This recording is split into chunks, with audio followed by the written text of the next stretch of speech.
मोहीमच्या सुरुवातीलाच एक महत्त्वाची बातमी इराण आणि इस्रायलमधील युद्धासंदर्भातली।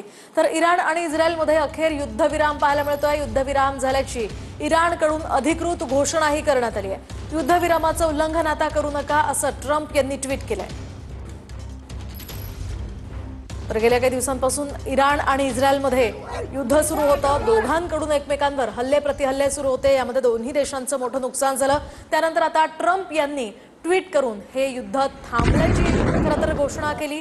त्या संदर्भात आता इराणनं सुद्धा अधिकृत युद्धविरामाचं या ठिकाणी ट्विट करत घोषणा केलेली आहे। युद्धविराम झाल्याची इराणनं अधिकृत घोषणा केली आहे। तर या युद्धामध्ये अमेरिकेनं सुद्धा पुढे घेतलेली होती। त्यानंतर इराणच्या 3 अणुकेंद्रांवर अमेरिकेनं हल्ला चढवला होता। त्यानंतर आता या सगळ्या पार्श्वभूमीवर युद्धविराम पाहायला मिळतोय। युद्धविरामाचं आता उल्लंघन करू नका असं ट्विट ट्रम्प यांनी केलंय।